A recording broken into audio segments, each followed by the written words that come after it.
Buenas tardes. Estamos aquí reunidos Jacqueline Pasquel, Rodrigo de Benito y su servidor Diego Sanpelayo en este foro para discutir justamente la Declaración Unilateral de la Voluntad vista como fuente de las obligaciones. Primero vamos a hablar un poco acerca de cada postura que tenemos los tres y posteriormente vamos a discutir unas preguntas para que ustedes puedan determinar su propio criterio en esta materia y asimismo determinar si es o no fuente de las obligaciones la Declaración Unilateral de la Voluntad. En cuanto al punto de vista mexicano, podemos saber que el Código Civil del Distrito Federal sí recoge esta fuente de las obligaciones. Un ejemplo podría ser la oferta al público, que se desprenden otros tres tipos recogidos en el código, o también la estipulación a favor de terceros. Esas pueden ser figuras de la Declaración Unilateral de la Voluntad recogidas por el Código Civil, además de que, como explicaremos más adelante, es considerada por la Corte y por Regina Villegas como una fuente genérica de las obligaciones. Pero antes de esto, vamos a explicar un poco acerca de las distintas posturas que traen mis compañeros. Bueno, yo les voy a platicar de la Declaración Unilateral de la Voluntad, vista desde la teoría alemana.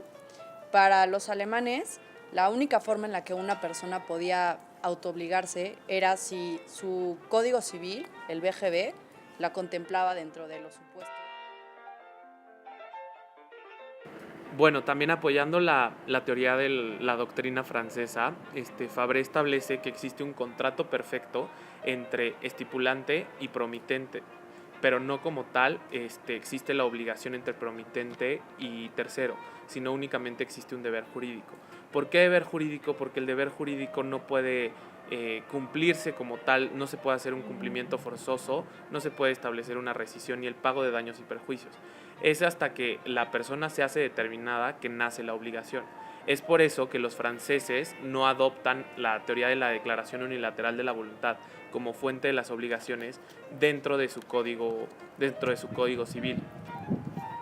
Ok, entonces como podemos ver aquí hay tres posturas muy claras, simplemente observando los códigos de cada una de las nacionalidades que estamos mencionando. El código de Napoleón no recoge esta figura, por lo cual sus doctrinarios no la contemplan como fuente de las obligaciones.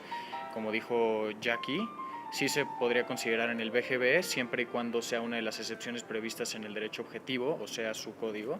Y en el caso del Código Civil mexicano sí la recogemos y además como fuente genérica de las obligaciones, tema que conversaremos después de este corte. Gracias.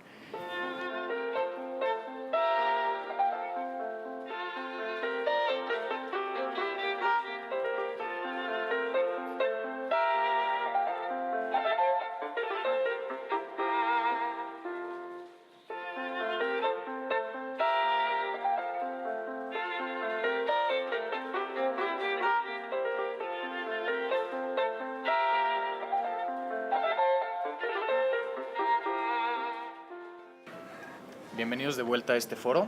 Ahora vamos a continuar con las preguntas que preparamos, a efecto de que ustedes puedan determinar un criterio propio acerca de si la Declaración Unilateral de la Voluntad es una fuente o no de las obligaciones.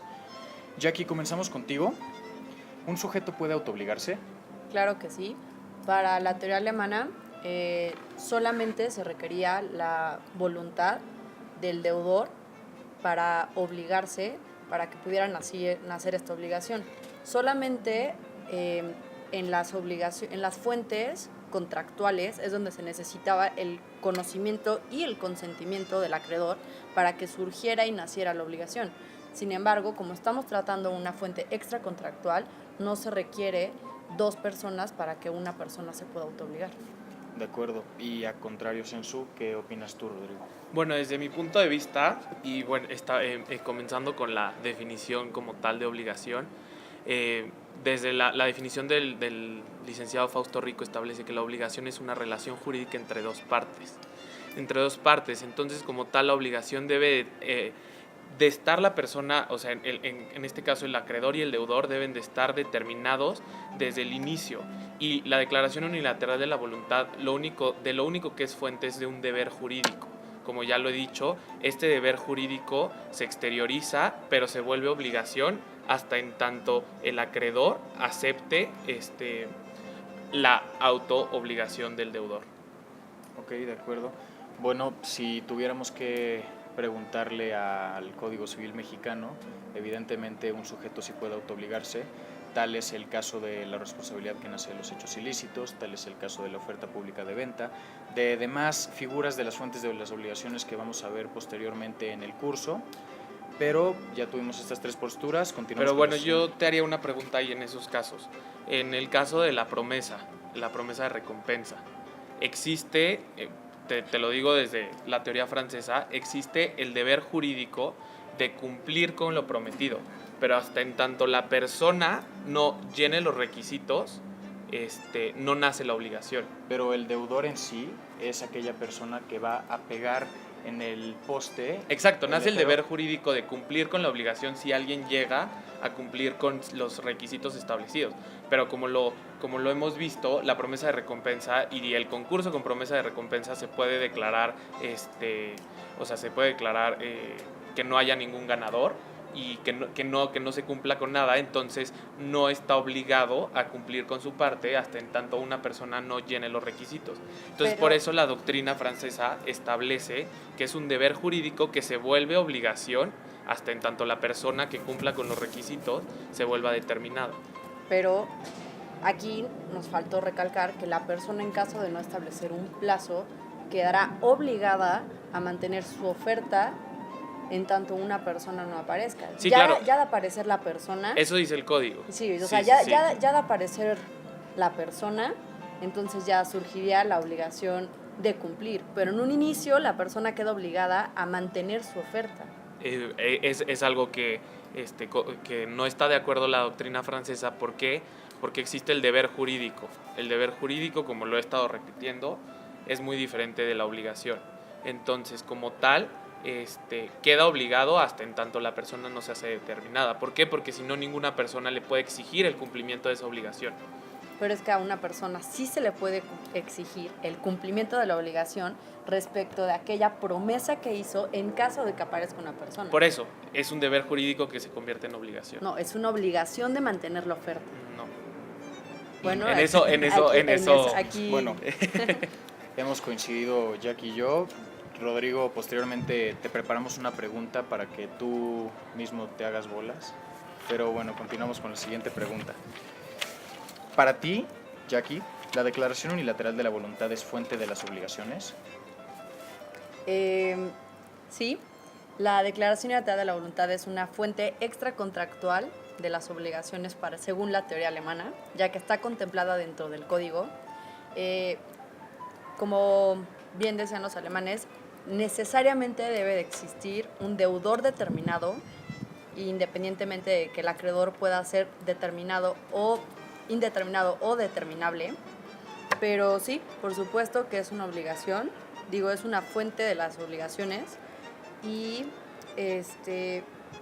ya que una persona se obliga de acuerdo a su voluntad y la otra persona se limita a simplemente aceptar y aprovechar aquella obligación a la cual una persona estipuló.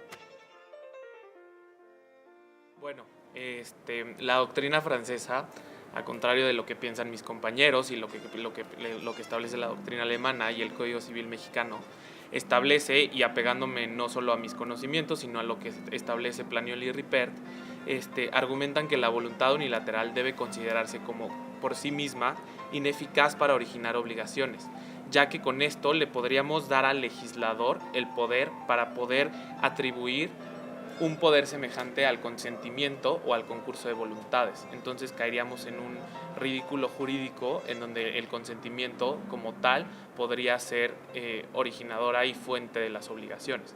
Entonces, pues es precisamente por eso que la doctrina francesa establece que no es fuente de las obligaciones la declaración unilateral.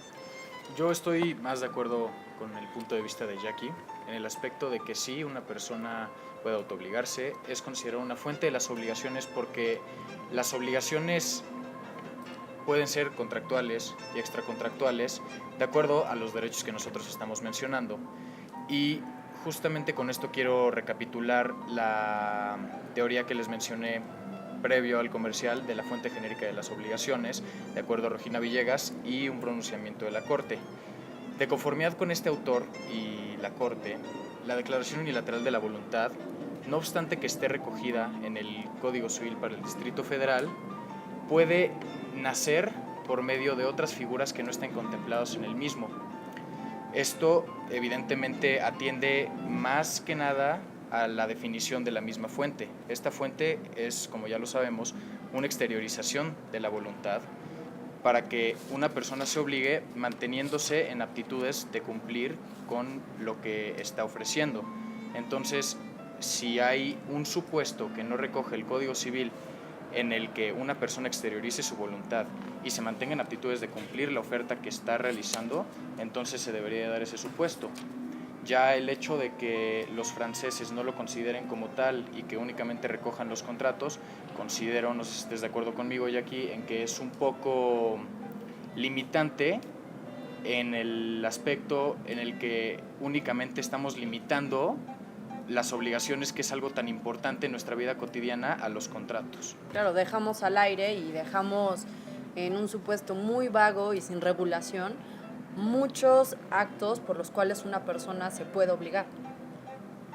Sí, pero adoptando la teoría francesa, yo les hago una pregunta, como tal, en la responsabilidad que nace de los hechos ilícitos. Por ejemplo, te chocan, ya aquí el día de hoy, y se da la fuga del coche.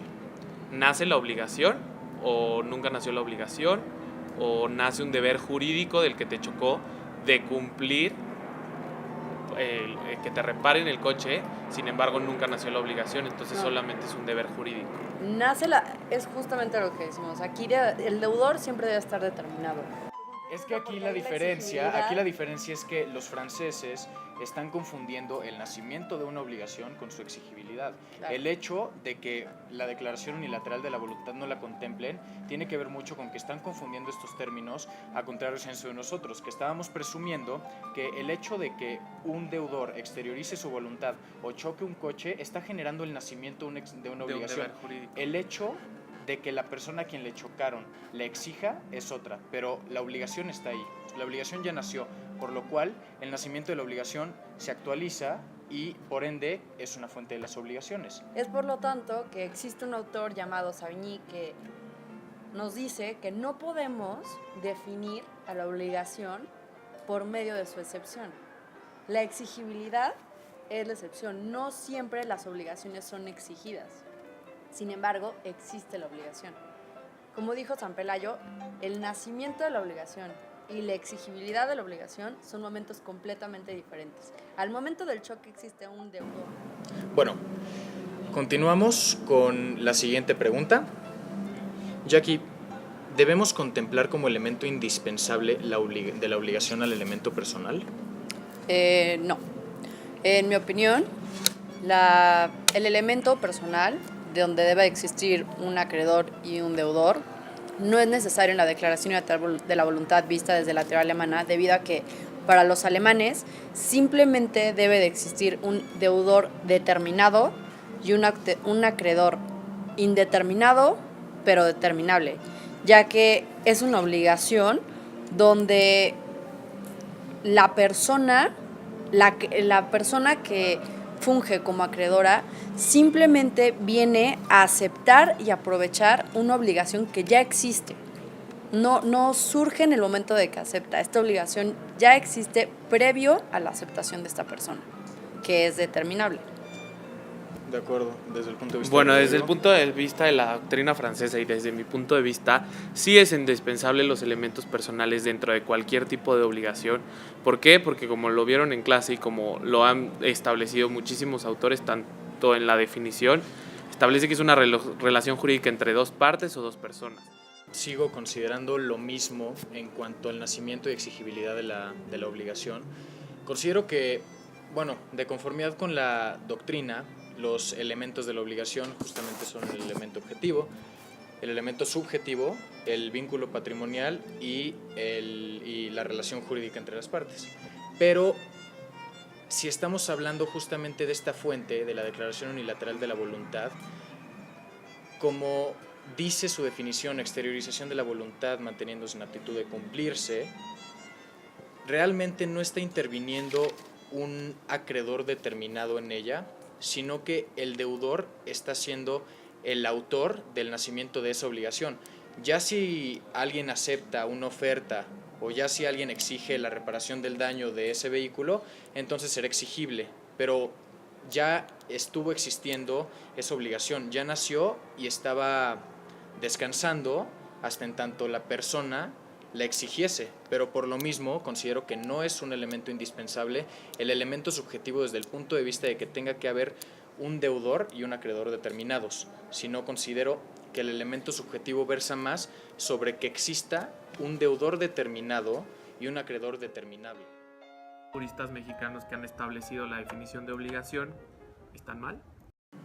Bueno, la pregunta que acaba de formular mi compañero Rodrigo, consideramos que se las debemos de dejar a ustedes a efecto de que cumplimenten el objetivo de este foro y determinen sus criterios para que ustedes puedan debatir si es una fuente o no de las obligaciones de la Declaración Unilateral de la Voluntad. Con esto nos despedimos. Muchas gracias, Jackie. Muchas gracias, Rodrigo. Gracias. Y gracias al auditorio por su amable atención. Hasta luego. Hasta luego.